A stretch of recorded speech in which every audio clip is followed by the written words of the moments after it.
Clotheshorse is brought to you with support from the following sustainable brands. Selina Sanders, a social impact brand that specializes in upcycle clothing using only reclaimed, vintage, or thrifted materials, from tea towels to linens, blankets, and quilts. Sustainably crafted in Los Angeles, each piece is designed to last in one's closet for generations to come.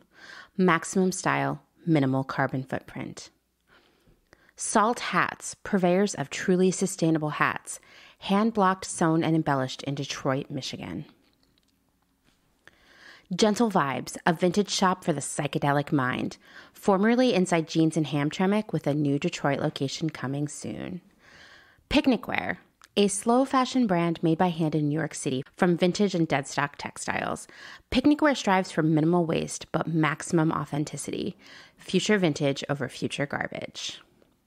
No Flight Back Vintage, bringing fun, new life to old things.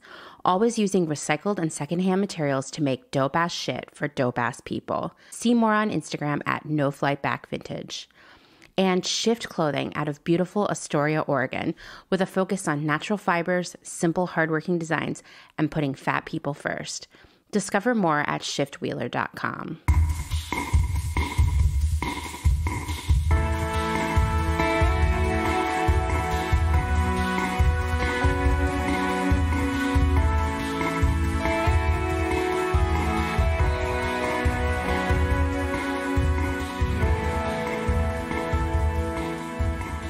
Welcome to Clotheshorse, the podcast that is realizing that Lularoe fans and sneakerheads have a lot in common. I'm your host, Amanda. So guess what? Remember how I said today's episode was going to be part 2 of 2? Well, it's actually part 2 of 3. Surprise! Because that's how much of this like Lularoe stuff and story there is to tell you. So I'll be back on Wednesday with the final installment. I just didn't want to cut anything out. Like I said, there's so much. It's so fascinating. And I know that you're all loving it based on what I heard. So, I wanted to tell the full story. Okay, it's time to thank the newest Clotheshorse patrons. First is Bridget Kennedy. Bridget has the cutest dogs, and I look forward to seeing them on the gram every day. So thank you so much, Bridget. I love when animal people support the pod. Next is Meg Geary, who left the best review for Clotheshorse on Apple Podcasts. Thank you so much for supporting me in so many different ways, Meg. Natalie Hulford is also a new patron, and she's a cat lady like me, so I'm really excited to have her support. She has 3 very cute cats named Debbie, Special Agent Dale Cooper, and Greta. Shout out to all the other 3 cat households out there, including my own home. 3 cats is just like the perfect number. You can see Natalie's cute cats on Instagram at Debbie_medium_Harry. Thank you for your support, Natalie. Lastly, but not leastly, is Wendy Marshall, my first Australian patron. I feel so international. So thank you so much for your support, Wendy. Your Instagram photography is beautiful. Also, I just wanted to add that I have 2 new Pegasus patrons, meaning businesses that sponsor the show. Late to the Party People and No Flight Back Vintage. Thank you so much for your support. If you would like to support the show and me via Patreon, you can find more information at patreon.com/clotheshorsepodcast. And don't worry, I'll also share that link in the show notes. And if you can't become a patron, hey, that's totally fine too. If you want to show your support in other ways that are super valuable but free, you could leave a rating and review on Apple Podcasts, or recommend the show to some friends, or share our content on social media, or just be a regular old listener. I'm really happy to have you here, no matter what. Do you hear that sound? It's the Clotheshorse hotline ringing, and it's a call from our friend Selina Sanders. Let's see what she has to say. Hey, Amanda. It's Selina Sanders. I really love dialing into this phone line right now because it reminds me of Vice. You know how they have a hotline, and although some of the messages there are kind of batshit crazy, I'm not going to leave you a batshit crazy one. I was actually thinking about you because as a small business, the whole idea of Black Friday is sort of looming around the corner. And I actually, after working, in this industry for such a long time, I know some of the secrets and like some of the kind of psychological reasonings behind how things are priced and the psychology behind it, right?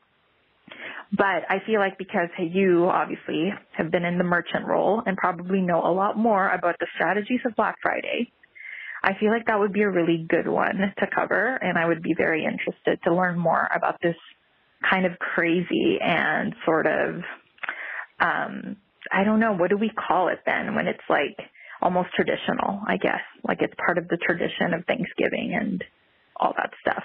Also basically pushing for more consumption and just the craziness of buying. More power to you. I love listening to each and every episode. I'm addicted. I am always like checking to see if today is Wednesday or Sunday because I know I'm going to get a new episode of the pod. So I thank you for that and for keeping me company while I work because, like I said, I don't have any coworkers and literally you're my unofficial coworker. So enjoy your night and I'll talk to you soon. Okay, so I'm so glad that Selina called about Black Friday because it's been on my mind too. I mean, it's coming very soon. Did you know that 20% of all purchases that happen in one year happen in November and December? And spoiler, we're all buying a lot of things that maybe we don't need or really like that much. Let's have a little bit of a history lesson. Until the 1880s, Christmas gifting was not the huge deal that we know it as now. Yes, people exchanged gifts, but most were handmade and there weren't as many. And just in general, for the early part of the 1800s, Christmas wasn't a huge deal until, put this in the You Learn Something New Every Day file, the poem The Night Before Christmas was published in 1822. And then the idea of Christmas Eve, Santa, and gifts made the holidays a much bigger deal.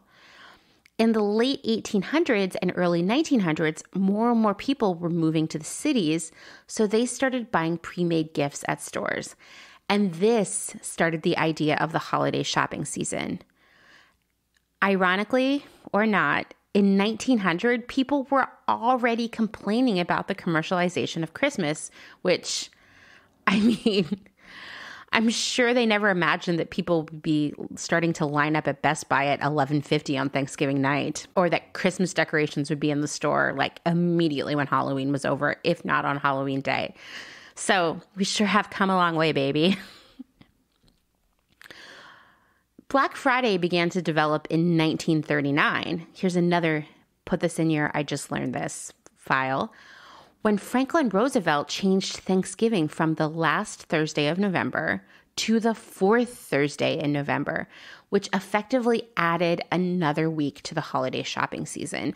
And this was intentional. Retailers wanted shoppers to have another week to shop. So the date, this whole tradition of Thanksgiving being on the fourth Thursday, which always confuses me. I always have to get out the calendar and count the Thursdays to figure out when I'm supposed to make dinner. It became this date strictly for the sake of capitalism. I'm here to tell you that probably everything you think about Black Friday is wrong, because I know what I thought about Black Friday was wrong. I'm going to start by reading this excerpt from a 2013 New Yorker article aptly titled, "Everything You Know About Black Friday is Wrong." Beginning in the 1930s, thousands of fans thronged Philadelphia's Municipal Stadium for the Army-Navy football game. As festive as the mood was inside the stadium, it wasn't nearly so cheerful for the Philadelphia police officers who had to herd crowds. The game was frequently held on the Saturday after Thanksgiving, and just as visiting fans were showing up the day before, holiday shoppers also would descend on downtown. On those Fridays after Thanksgiving, the late Joseph P. Barrett, a longtime reporter for the Philadelphia Bulletin, recalled that even members of the police band were called upon to direct traffic. The cops nicknamed this day of gridlock Black Friday, and soon others started to do the same. So retailers in Philadelphia did not like the term Black Friday because they thought it would scare shoppers away. And when you think about it out of the context of how we know it, it does sound pretty menacing. And that was frustrating for the retailers because this was supposed to be the official launch day of holiday shopping. They didn't want any bad vibes involved. So they pulled off a public relations miracle by rebranding it as a day of family bonding and holiday cheer. And soon that moniker, Black Friday, and the concept of it spread across the country. So now I always heard, and maybe you did too, that Black Friday got its name because it's the day when retailers officially enter the black, meaning start to make a profit for the year. Which now when I say it out loud sounds so stupid, because what business would allow itself to bleed money for 10 months out of the year?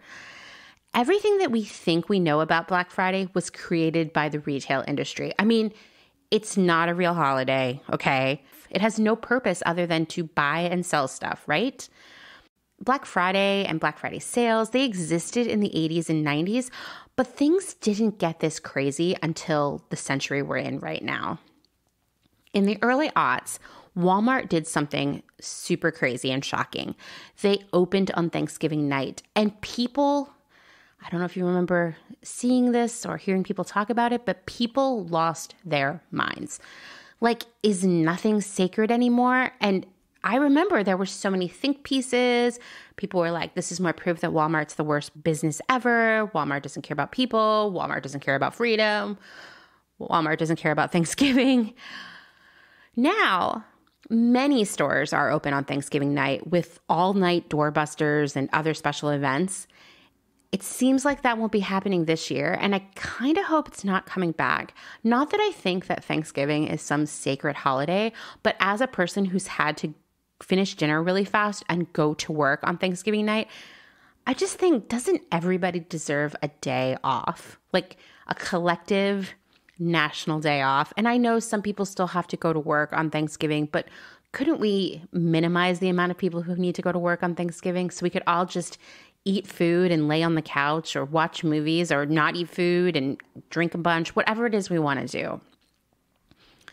Anyway, that's my lecture about Thanksgiving. So Cyber Monday, I know you've heard that term too, is the Monday after Black Friday.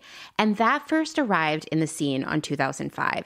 And at this point, there was a clear division here.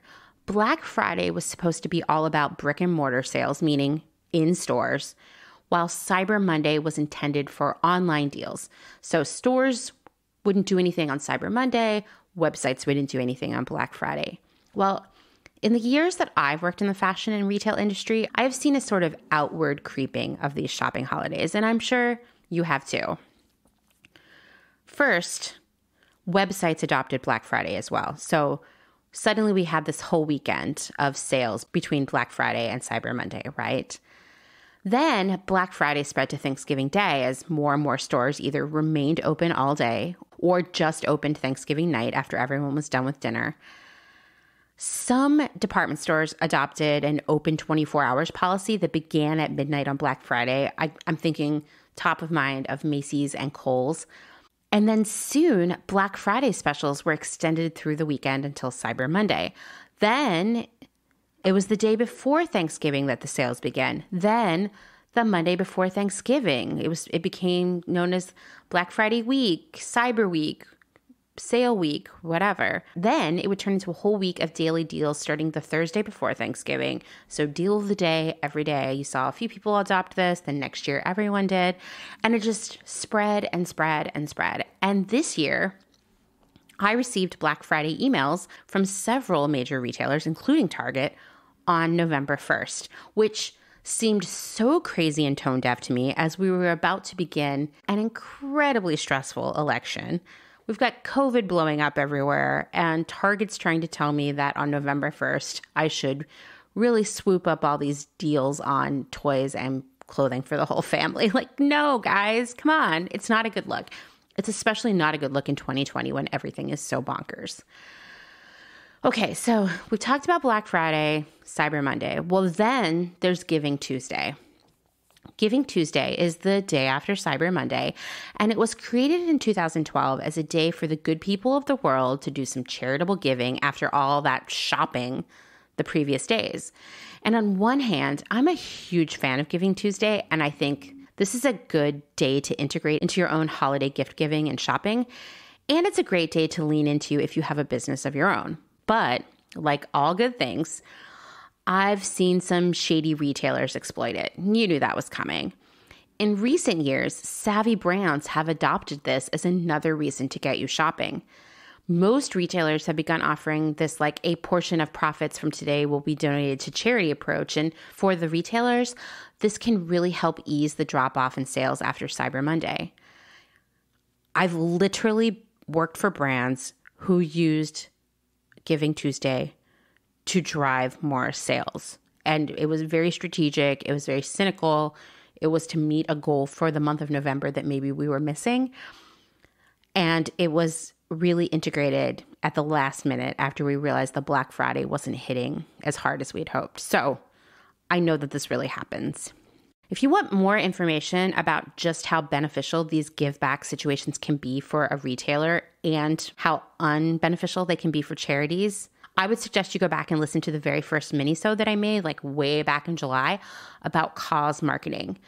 These donations end up being really tiny, sometimes less than 5 cents per dollar that you spend. And the donation usually isn't made for months because there's a lot of bookkeeping and red tape to handle first. Basically, don't buy stuff just because of this pretty inconsequential give back. Now, I will say that I think if we're looking at small businesses, the kind of businesses we talk about a lot and feature here on the podcast, their Giving Tuesday special, I think those are a good use of your time and money because we're talking about people literally saying, your purchase pays me. I'm taking some of that, quote, paycheck I'm going to receive from you, and I'm going to donate it to a good cause. And I can't think of anything more lovely than that. So support the small businesses who do something for Giving Tuesday.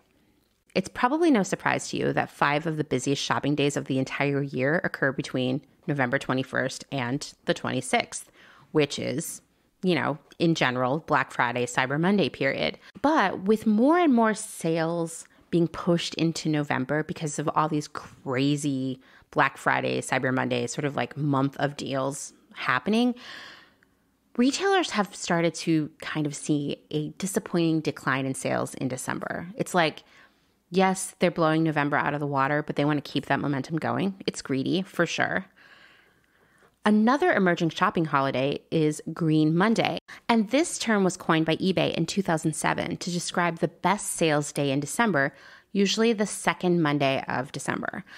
Most retailers aren't calling out the name Green Monday in marketing messages that they send you, but they are sending you a ton of exciting sales offers on that day. So check your inbox this year and you'll see what I'm talking about. I bet somehow Green Monday is going to be even bigger this year in terms of what's being pushed at you. So science has proven that shopping, especially when we think we're getting a hot deal, gives us the same sense of excitement and accomplishment that we once got from hunting and gathering. And further research has indicated that we as humans love combining the joy of a hot deal with the joy of giving. In fact, and this was so crazy to me, but not surprising, some studies have concluded that we feel competitive about how much work we've put into procuring a gift. So jumping through the hoops of Black Friday makes us feel victorious, like super generous, like the best gift givers ever. However, and maybe what I'm going to say isn't going to surprise you, when the retailers that I worked for did consumer insight research, we found out that most of the stuff we sold on Black Friday and Cyber Monday wasn't intended as gifts at all. People were buying it for themselves.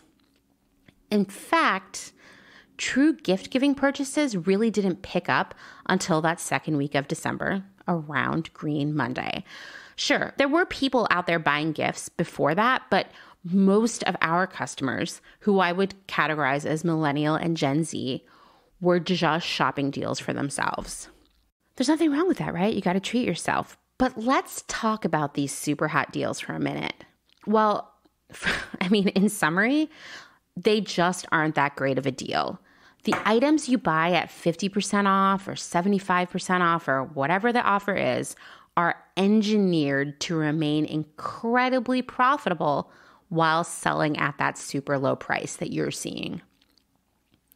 This means cheaper fabrics, less details, shoddy trims, and probably lower pay for all the people who are going to touch that product, from fabric cutting to sewing to shipping to working in the stores.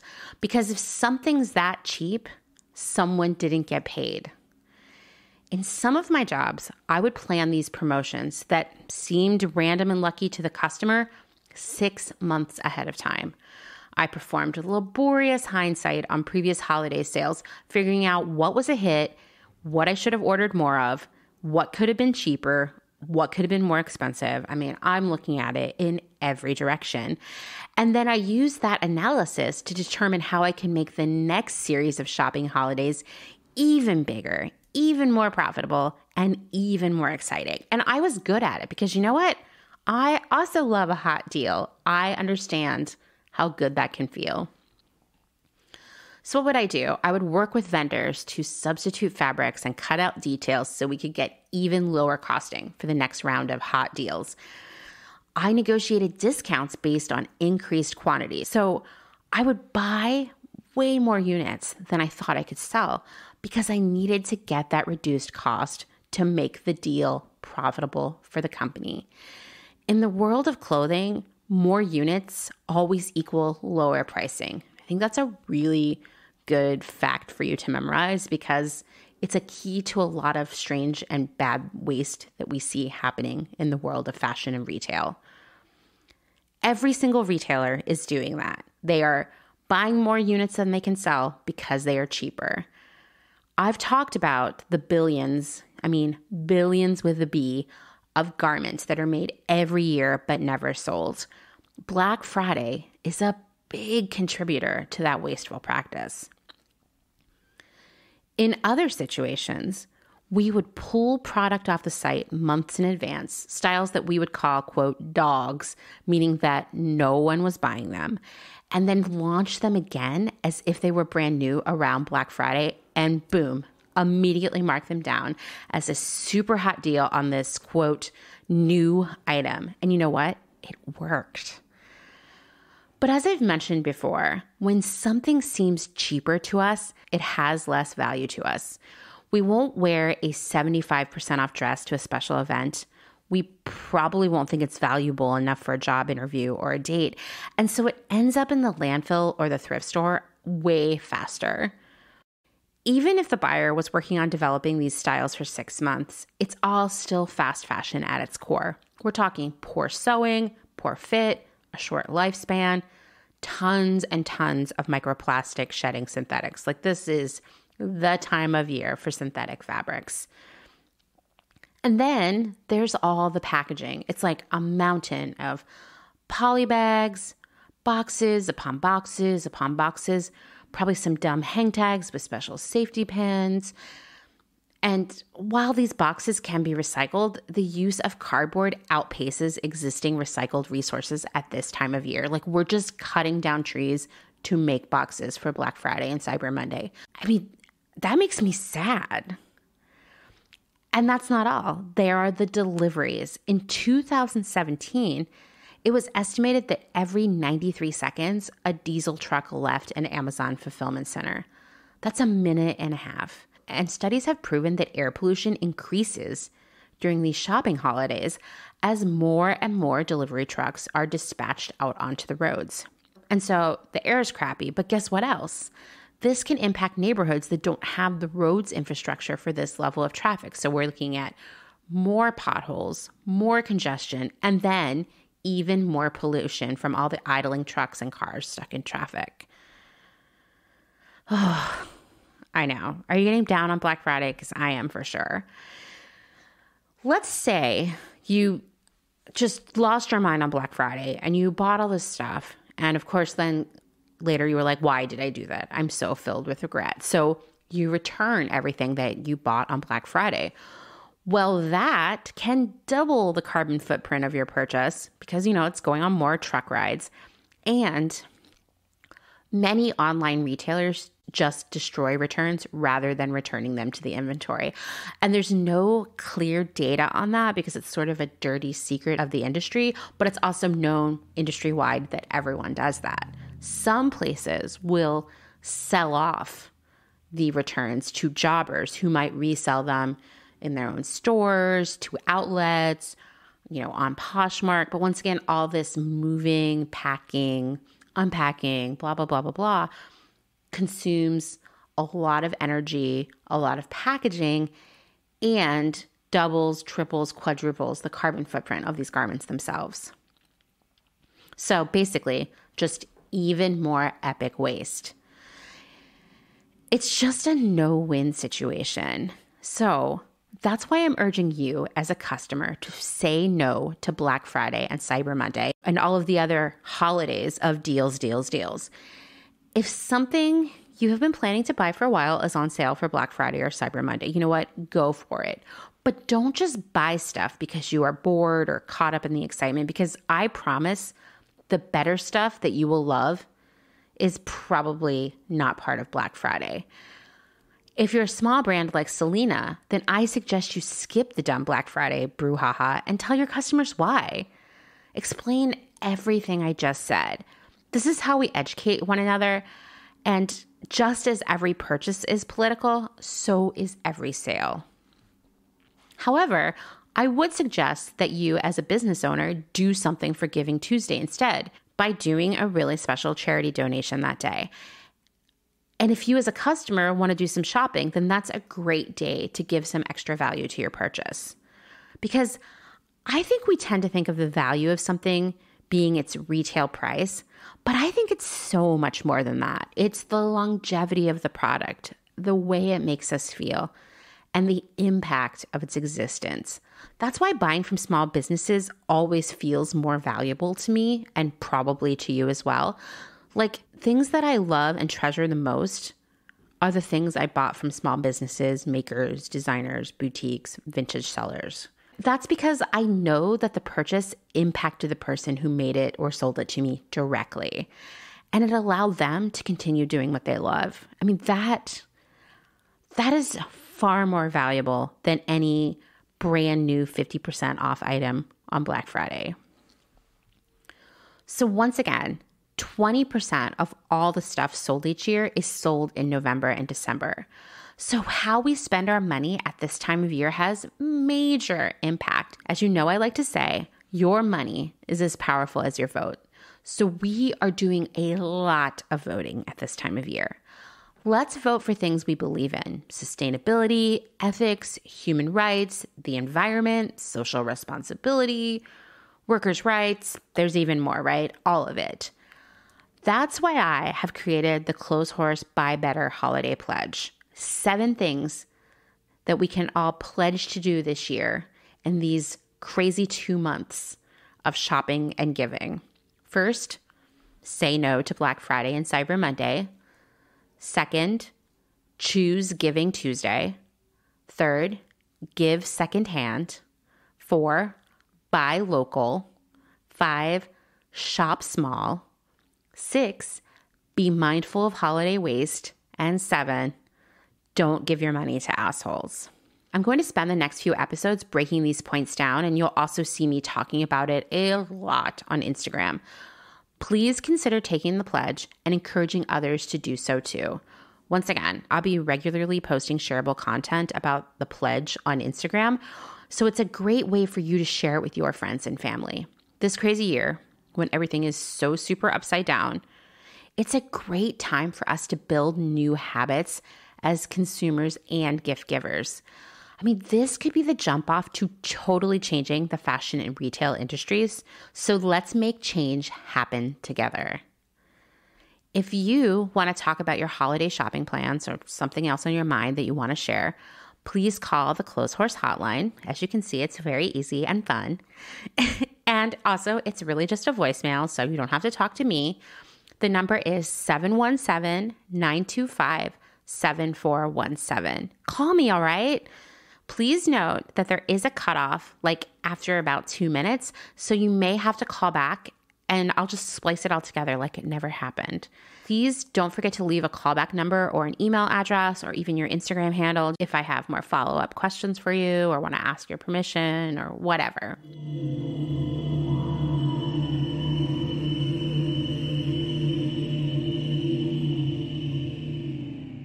I wanted to take a moment to talk about one of the amazing brands that helps make Clotheshorse possible, and that's Picnic Wear.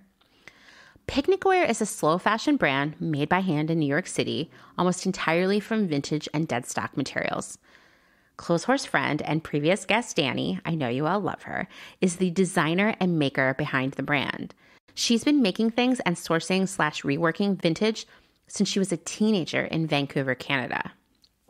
When she was 18, she moved to New York City to study fashion design, and after that, she designed for large retailers for more than 10 years. And while she was passionate about clothing and design, she was disappointed by the direction that the industry had been taking, particularly in its overproduction of disposable fashion. 100%. She didn't want to play a part in that anymore, so in 2018, she left the corporate fashion world in pursuit of more fulfilling work. I'm sure by now you've scoped out Danny's work on Instagram, and if you haven't yet, then go find her now at Picnic Wear, and Wear is spelled W-E-A-R. Or you can go to the website picnicwear.com. Go ahead and do it now, and the rest of us will wait patiently for you. Okay, did you do it yet? Anyway. Now that you know what Danny's all about, I'm sure you're aware of her signature hats made of upcycled vintage towels. But they're not just any towels. They're incredible jacquards of the 60s and 70s that have stood the test of time. Danny calls her first hat an isolation creation made in the early days of the pandemic. She had a few vintage towels lying around, because of course she does.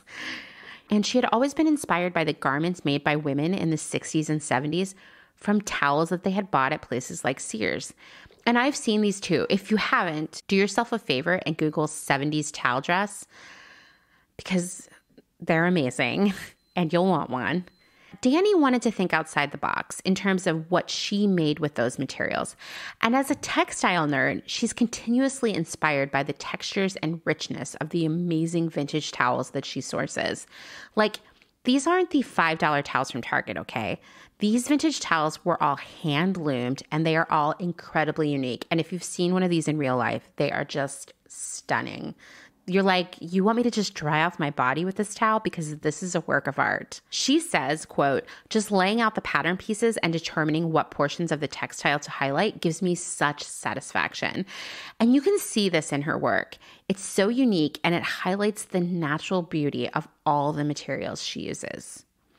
Now, I say this all the time, but while the pandemic is forcing so many changes in basically every aspect of our lives, I think this is a great opportunity for new community-minded brands to thrive, because we're all tired of fast fashion and its wasteful, boring ways. So I'm glad to say that Danny is doing something amazing. She's been growing Picnic Wear during, well, the craziest times. Understatement, right?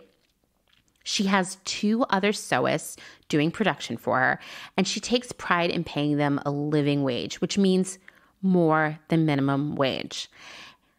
That's amazing. And she's been able to be a part of the growing community of upcyclers, makers, and vintage sellers/lovers that come together via social media. I mean, you're probably a part of this community by now. She's constantly inspired and excited by the people that she gets to meet. The name Picnic actually came from her idea of a brand embodying the camaraderie and joy of people coming together and everyone contributing something to the picnic table. And now she has a crew of people helping her source the towels, since, not surprisingly, it can be hard to do that from her Brooklyn apartment. Danny regularly launches her one-of-a-kind hats, masks, and highly curated vintage. You have to jump on it right away because it sells out fast. And she's working on some really cool new things right now. First is a very exciting collab with a plant-based natural beauty brand based out in the Rockaways called Goldies. They collaborated on an exclusive Picnic Wear candle that will be out in time for the holidays. It's a super limited run, but it smells amazing. The scent is cedar, cardamom, cabin, and a hint of rose. And these are like all of my favorites, so I cannot wait to smell this. Sarah of Goldies is pouring 50 candles, but 3 of them will have a special stone hidden within the wax, and each stone will correspond to 3 prizes. One is a custom hat, another is a $50 gift card, and the third is a $25 gift card. So it's like a Willy Wonka situation. I mean, how can you not love that? Picnic Wear will also be selling Goldie's amazing Sea Mineral Fennel Toner in combo with another awesome Terry project. Danny is making reusable makeup remover pads from the remnants of the towels she's been collecting. I am obsessed with this idea because I've been trying to find new ways to consume less cotton, Q-tips, etc. in my own skincare routine. I can't wait to try these. And Danny made these for herself months ago when she was trying to avoid using disposable cotton pads to take off her own makeup at the end of the day. This is such a great gift for someone who wants to minimize their waste, or a great gift for yourself because you deserve something nice too. Don't forget that. I asked Danny, why should people buy stuff from you? Which is, a hard question, right? And I love her answer. She said, if and only if they absolutely adore the product and they know they will cherish it and take proper care of it for years to come. I guess you can see why I'm such a huge fan of Picnic Wear and Danny. If you found something you're in love with on the Picnic Wear Instagram or the website, once again, that's picnicwear.com. Wear is spelled W-E-A-R, like wear it on your body. You're in luck because Clotheshorse listeners can use promo code Clotheshorse10 to get 10% off any purchase of $50 and over from now until the end of November. Once again, that's Clotheshorse10, all lowercase, the number 10, to get 10% off any purchase of $50 and over. I'll include that promo code in today's show notes. Picnic Wear, future vintage over future garbage. Thank you so much for supporting Clotheshorse.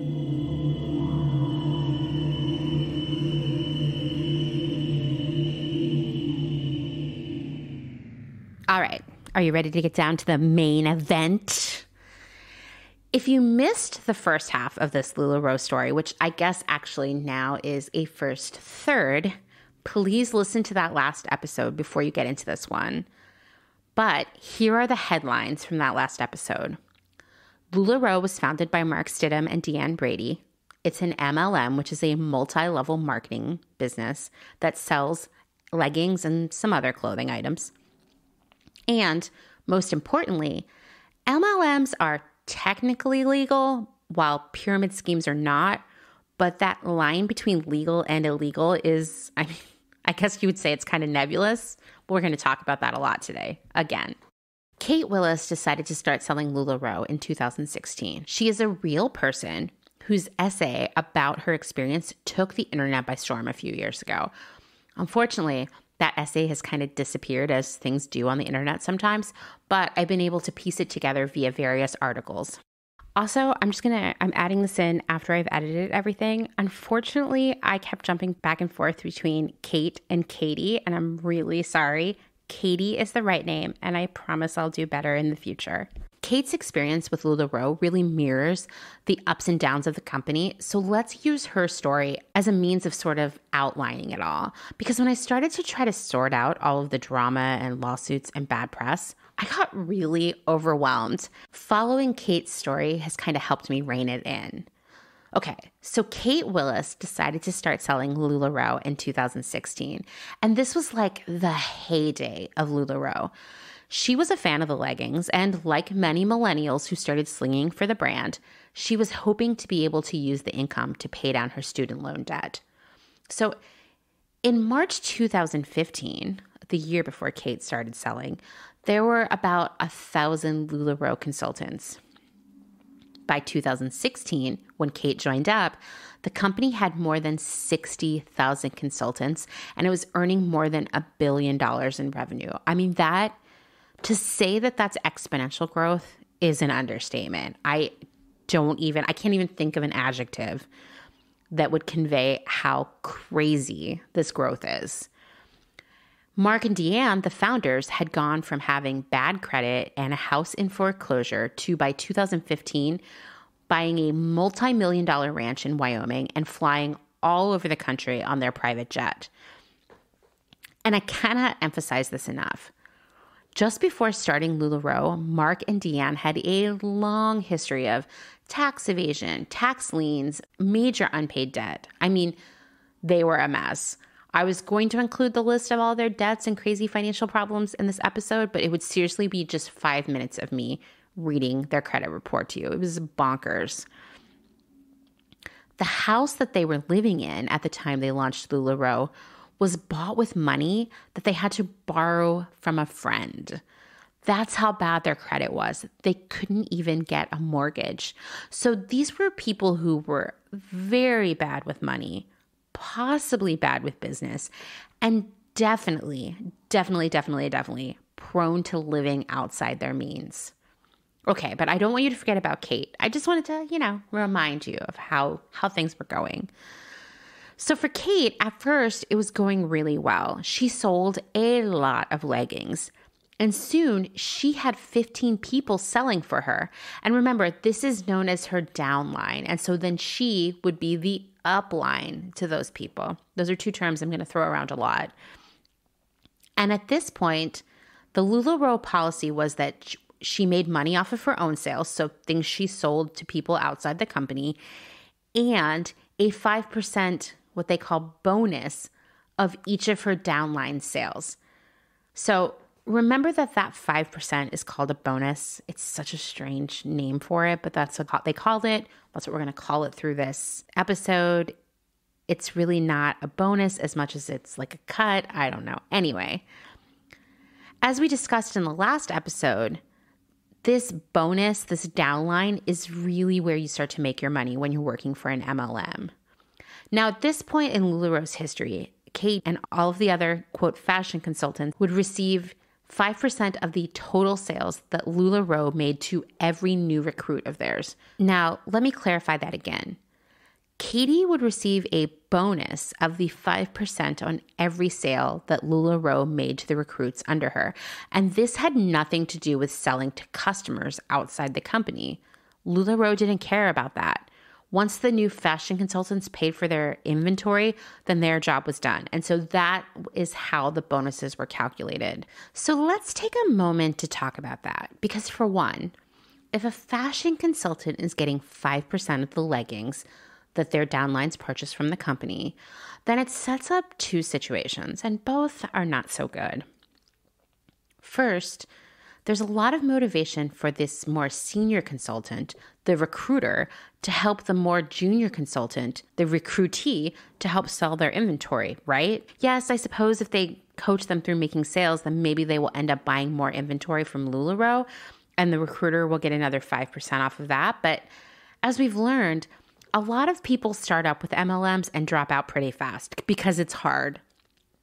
And Lularoe is one of the more expensive MLMs, requiring approximately a $5,000 investment in inventory. Most other MLMs ask for like $100 or $200 to get involved.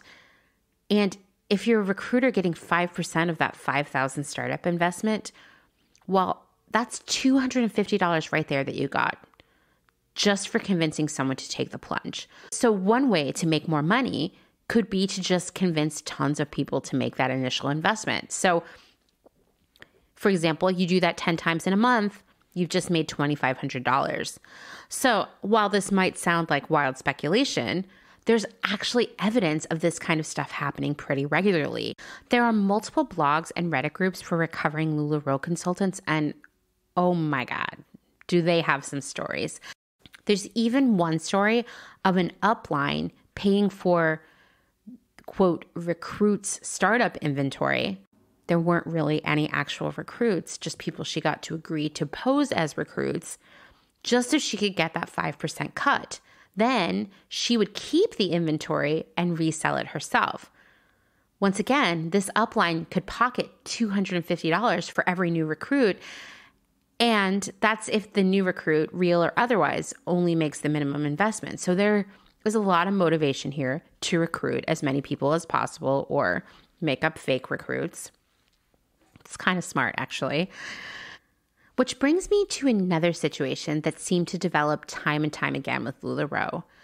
Fashion consultants were encouraged, they were pressured, like all caps pressured, by their upline, the person who recruited them, to make a much bigger investment.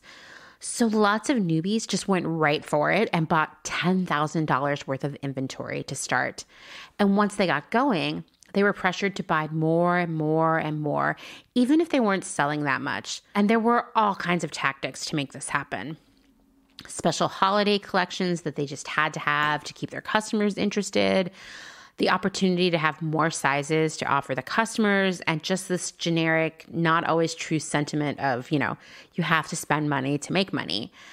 Kate said her uplines were constantly encouraging her to buy more and more clothing, even hosting giveaways for their team for things like iPads to encourage bigger orders. Because once again, these uplines are making 5% of whatever their recruiters buy, not what's actually being sold.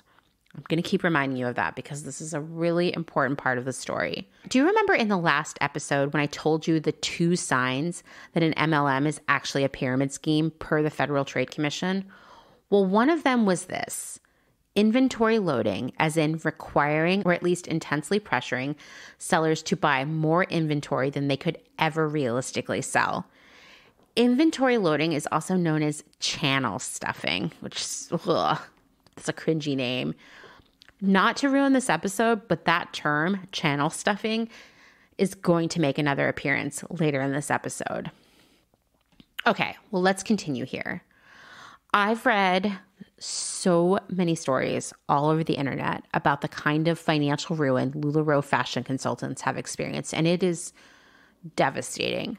One recruit invested a total of $15,000 in her new business. I did go into debt, she said. I opened up a credit card to pay for my initial inventory and was told to keep buying inventory so as to have 10 of each size in every style at all times. I still owe over $10,000 on that credit card. Another recruit was told that she had to purchase a minimum of 33 units each month to be allowed to continue to sell Lularoe. And that's just $600 right there. I had to use credit cards not to start the business, but to continue it. I can't even calculate the amount of time I spent away from my family or the stress I have gone through in the last year, but I would say I put in around $11,000 total when all is said and done, and I probably only made about $4,000, she said. Everything I made went immediately back into my business or to pay off what I'd spent on inventory and supplies on credit cards. And this credit card story is a recurring theme. Another woman had been lured into Lularoe by a friend who assured her that she would be able to quickly and easily make enough money to be able to adopt a child. She and her husband were struggling with infertility, but the costs of adoption were just prohibitive. Well, ultimately, she signed up for Lularoe in an attempt to make the money to pay for this adoption, and she ended up losing $7,000. And that kind of makes you wonder about what happened with that friendship and all of the other friendships that lead to selling Lularoe. That just kills me. So Katie was doing really well. She converted her dining room into a little boutique for all of her Lularoe stuff, and she was selling. Basically working around the clock because she had to constantly launch new prints in her Facebook group and then ship out everything that she sold kind of immediately. And she would admit the motivation and pressure to work constantly was part of the Lularoe culture. If your sales weren't good, it was your fault, not Lularoe's fault. And that kind of messaging came from the top. And Katie did feel like she was making a lot of money. At this point, she wasn't really sitting down and doing the math, and she wasn't realizing how much she was spending on new inventory all the time. So let's take a moment to review how sellers, aka the fashion consultants, get their inventory. The sellers place orders by units and maybe category, like dresses versus leggings, but they don't get to pick prints. Boxes arrive with a mixture of all kinds of prints and sizes, and ostensibly, every seller gets a different mix of items. There might be some seasonal holiday prints or even a collab with Disney, but for the most part, it's just a bunch of random prints. I looked high and low to figure out who was designing all these prints. I mean, I assumed it would have to be just like a full army of print designers, but I couldn't find anything. And so based on my experience in the industry, I'm guessing that Lularoe was just picking from prints that the factory was offering, probably either designed by the factory team or just 100% completely knocked off from prints designed by other retailers, which, as you know, happens nonstop in the industry. And Lularoe was selling millions of pairs of leggings, but making only 5,000 units of each print. That's the gimmick, that everything is rare, so you better act now or miss out forever on a pair of printed leggings. So they needed a ton of prints. And there are allegations all over the internet of print theft on the part of Lularoe, but I mean, to be honest, it's more likely that the factory team was actually the one copying the art, because it doesn't seem like there were a lot of designers of any type on the Lularoe payroll. But here's the thing, and maybe you already know this. A lot of these prints were terrible, like phallic, ugly colors, weird print placement. Like, there are so many prints that somehow magically turn into straight up genitals when they land in the crotch zone. It's amazing. There was even a really ill-advised print of Deanne wearing a Santa hat. And I've heard stories about racist prints, some with curse words or marijuana leaves. And I mean, you name it, all the things that could happen and go wrong with a print, they've happened for Lularoe. And that also tells me that Lularoe wasn't designing these prints. They may not have even been seeing a full mock-up of the full print. And so that's how these marijuana leaves and curse words seep in. Most of these prints were so hideous that you couldn't sell them at all. Katie said, "You sell 40% of the prints, you keep buying more inventory, but the sell-through just isn't there. But you're also stuck with all the ugly stuff.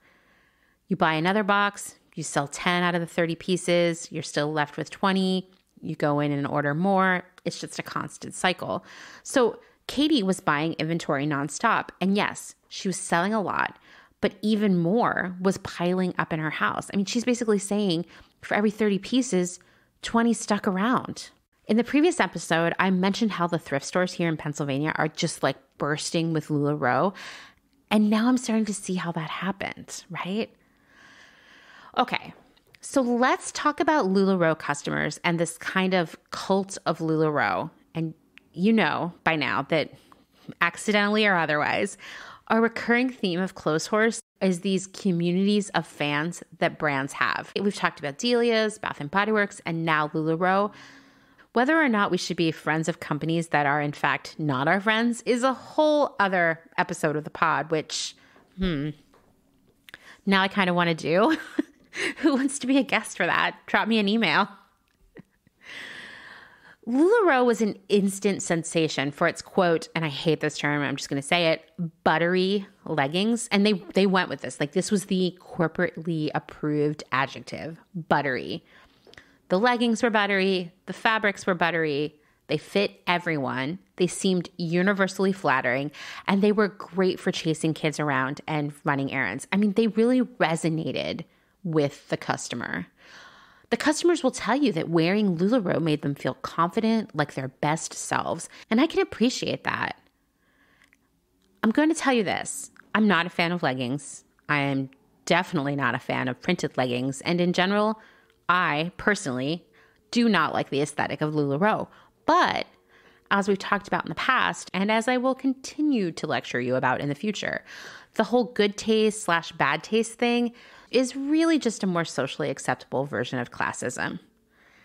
So while you might dismiss these leggings as fug or whatever else, you might not also be into my whole Mennonite Stevie Nicks aesthetic, and I'm okay with that too. Personal style is a personal choice and has nothing to do with a person's quality or worthiness.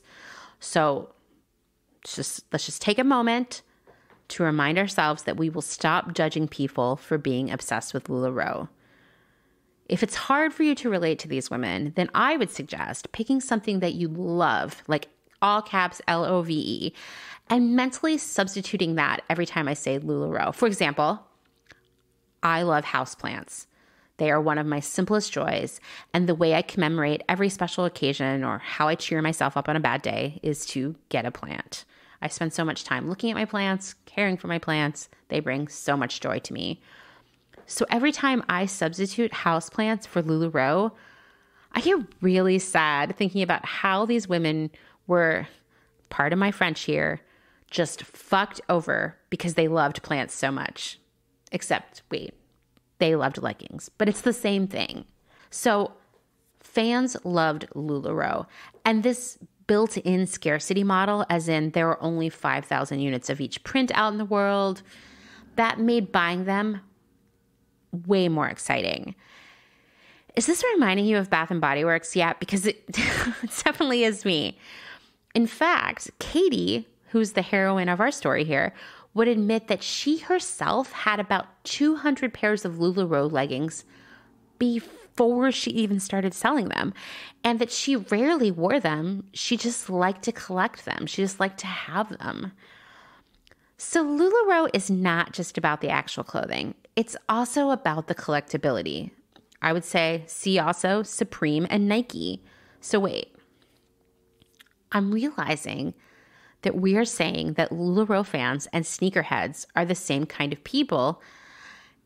And now I'm imagining a convention that's just Lularoe and sneakerheads, and maybe some comic book collectors, and you know what, we could get Dustin in there with all his record collecting friends. You're starting to see a bigger picture here, right? Like there's something intrinsically human about collecting, right? So like all collectors, like all mega fans, Lularoe customers were super consumed with tracking down their, quote, unicorn styles, meaning the print that they loved, that they were obsessed with in their size.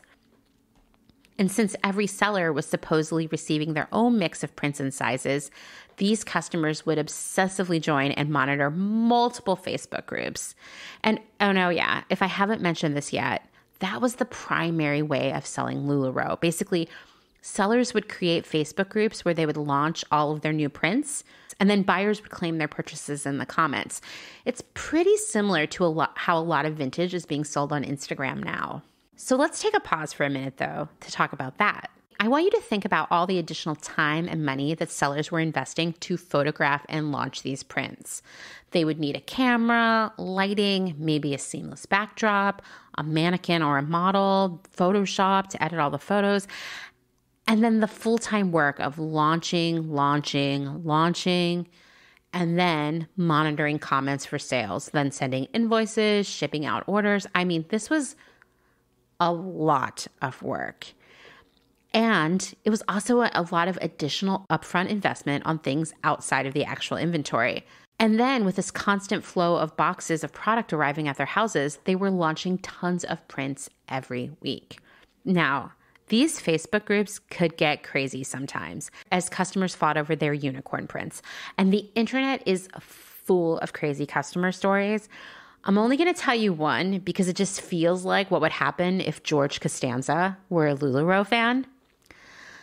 So a customer messaged a seller and said, "Hey, please put that dress on hold for me. My mother just had a stroke, so I have to run to the hospital to see how she's doing, but I definitely want the dress and I'll pay for it when I'm done." A few hours later, like literally a few hours later, the seller gets a message from the same Facebook account. And this message now is from the husband of the customer saying, "My wife was killed on a head-on crash on the way to the hospital to see her mother, but I know she wanted to be buried in this dress, so I wanted to see if I could get a discount on it." You're probably not surprised to hear that the wife was in fact alive and well. She just wanted a discount on the dress. I mean, that's just some Costanza right there, right? Fast fashion makes us all do some crazy things. So Katie was working around the clock, but she felt like she was making a lot of money and it was worth it.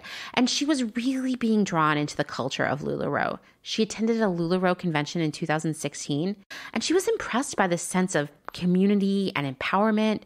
She felt like she was part of a larger group of badass women. As she said, "I was being independent. I had constantly depended on others for a long time, and here I was, doing something for myself." That's That's a big deal, right? And there were a lot of Lularoe events to take part in / strive to sell enough to be a part of, like these conventions and even special Lularoe cruises. But to get to these events, you had to sell. And Katie will tell you she sold, and bought more and more inventory. At her peak, Katie says she was selling so many items, she once got a bonus check of $8,000. But despite this, when she really dug into the numbers, she wasn't actually making a profit from her business because she had to keep buying new inventory. To do that, she opened new credit cards. She would basically take her profit and bonus checks as fast as they came to pay off the cards, but then immediately turn around and charge more inventory. She sold what would sell and then sat on stuff that wouldn't. And at one point, she had more than 8,000 pairs of leggings in her dining room that were unsold. This is starting to sound like inventory loading, isn't it? Or channel stuffing. Lularoe was growing and growing, but let's remember, this was a family business filled with, family. So we had Mark and Deanne leading the company. Neither of them really had any experience in what they were doing, and their past history showed that they were maybe not that good with business or money. In fact, many outsiders were shocked to see that Lularoe was succeeding at all because they had always seemed like such an unstable couple. Next, Deanne's son Kenneth was the VP of sales. Kenneth's wife Jill was the official spokesperson for the company. Her daughter Amelia was the brand ambassador. Amelia's husband Justin was the chief marketing officer. Deanne's son Jordan was the head of leadership and culture development, which I guess is some kind of HR job or something.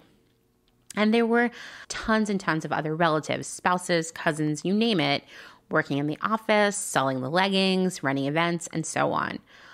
But where was Deanne's twin, Diane? Especially since we know that she was selling clothes alongside her for decades. I mean, she just is erased from this story.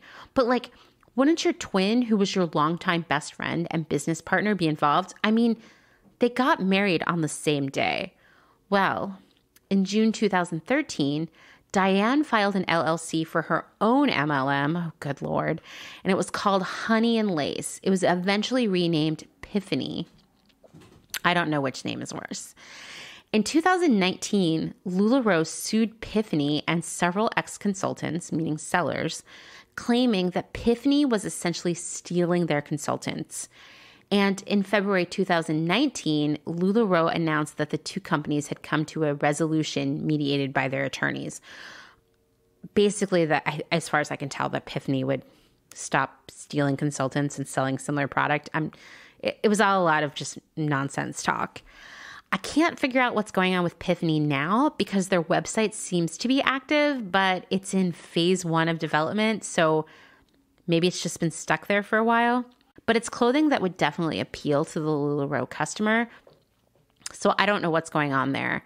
But it does not seem like a harmonious relationship. Once again, this is a family business that does not include Deanne's twin sister and longtime business partner. Just something shady going on there. But back to the family thing. I want to reiterate that no one had any actual experience in fashion or business or operations or any of the other stuff that needs to happen to run a business. And these are the kind of things that will destroy your business. But the business was growing and growing without any experts stepping in to make sure things were going well. And for a while, it seemed like things were going well. According to Daryl Trujillo, a former employee who had been hired in February 2016 for Lularoe's retailer services email team, it was an impending disaster. No one had any experience, and there was just a dangerous combination of delusion and incompetence going on. The cracks were beginning to show, even if the outside world wasn't seeing them yet. But Deanne and Mark refused to put a pause on growth until they could figure it out. Trujillo said, it was like somebody stuffing their face too much at a Thanksgiving Day table, but they just couldn't stop eating. I mean, I had to include that quote. I love that. I'm sure you have a sense of foreboding by now, and well, so do I. Well, The business took a turn for the worse in 2017. First, in March, 2 women filed a class action lawsuit against Deanne and Mark for knowingly selling low-quality leggings because they were cutting quality to keep up with demand. The lawsuit stated, quote, specifically, customers have complained that the leggings are of such poor quality that holes, tears, and rips appear before wearing, during the first use or shortly thereafter. The leggings have been described as tearing as easily as wet toilet paper. The internet is filled with stories and photos of leggings filled with holes with descriptions like, sat on a suede couch for 2 hours watching Netflix, and my coworker said, I can see your underwear. The company's official response was, the leggings may get holes because we weaken the fibers to make them buttery soft. We have done all we can to fix them. I know, that's like not very reassuring to me. Now, Katie said around this same time that the products were becoming harder to sell. For one, the market was becoming saturated with Lularoe. It seemed like too many people were selling the brand, which reminds me of the other sign that an MLM might be a pyramid scheme, according to the FTC.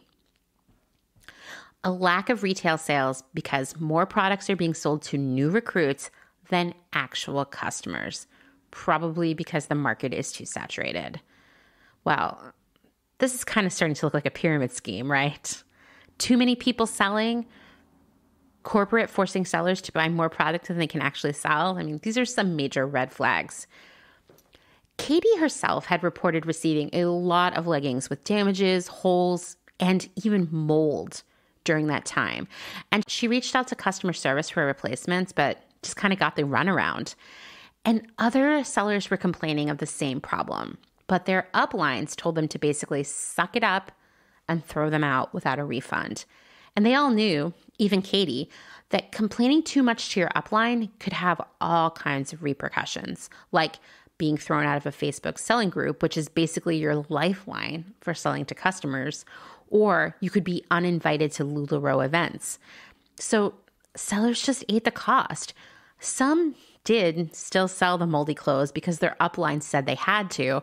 And one seller said that a friend's kids got sick from some moldy Lularoe clothing that she had sold them.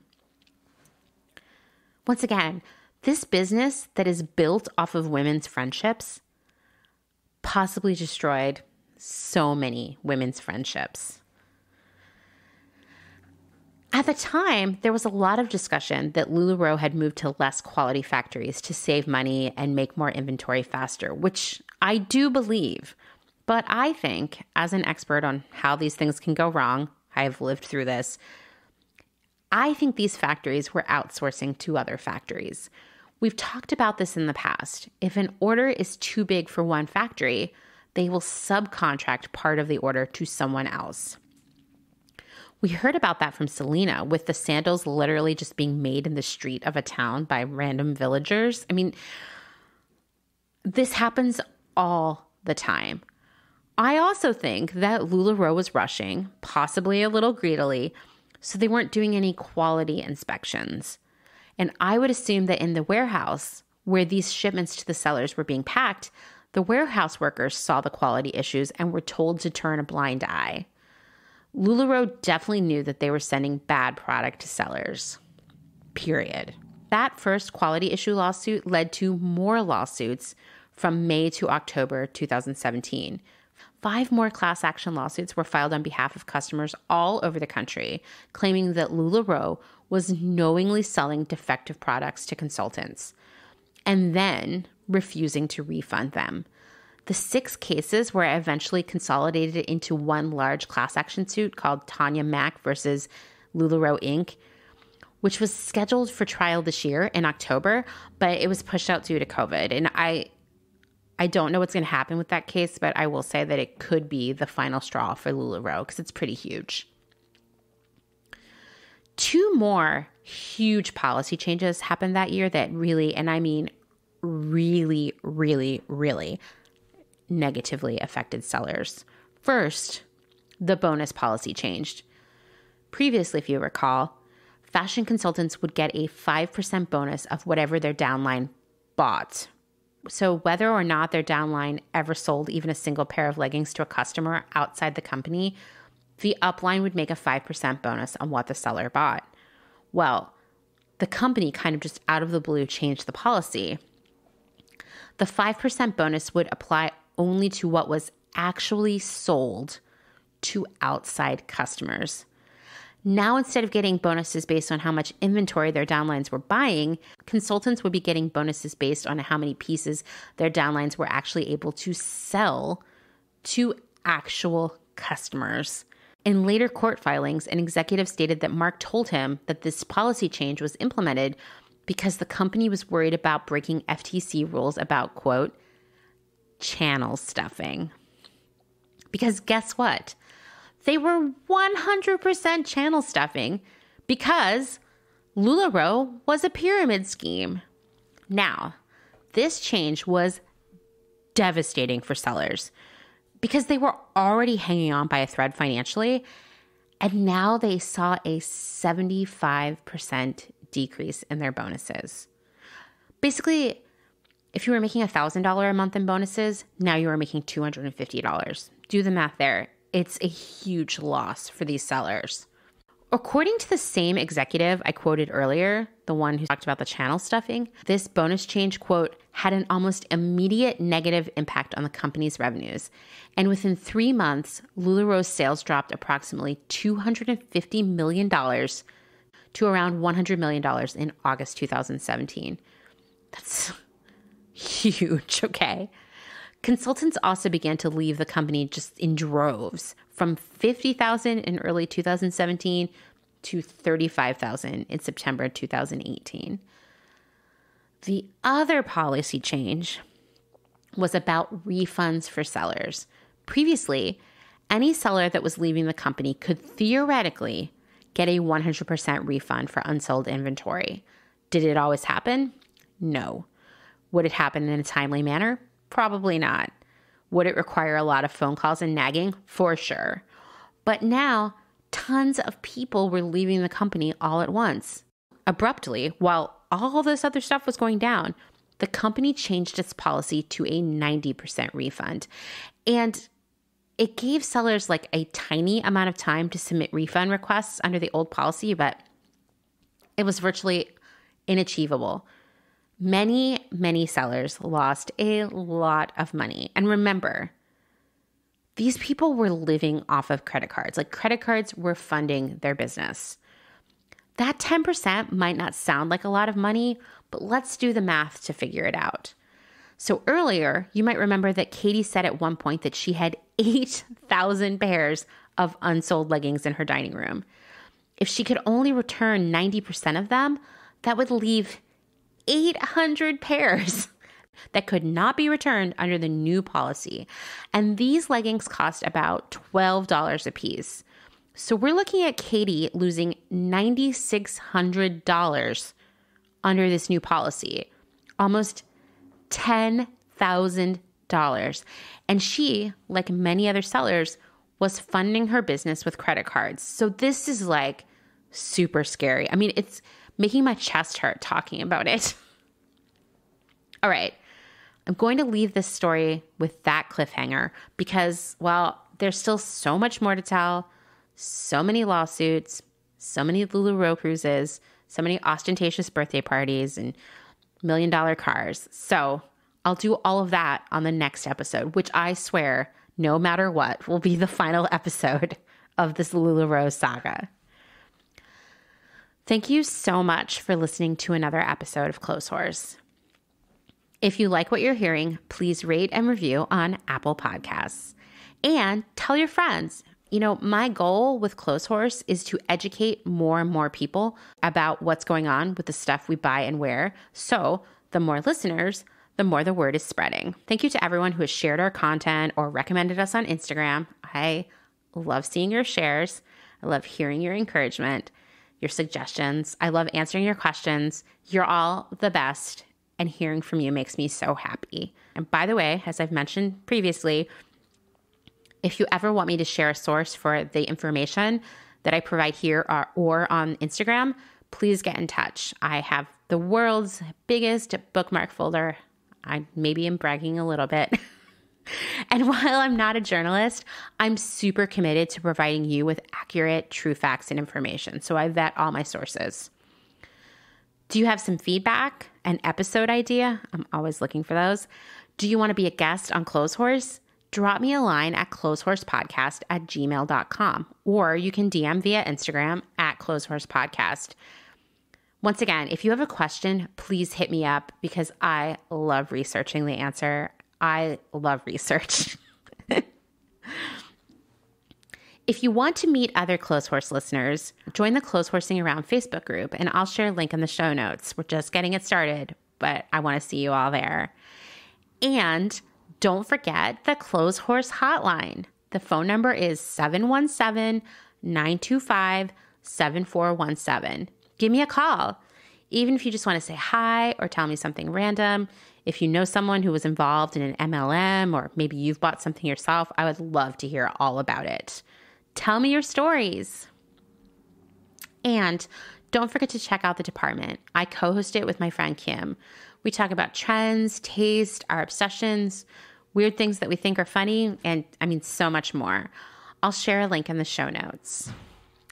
Thank you, as always, to Dustin Travis White for our music and audio support. Bye.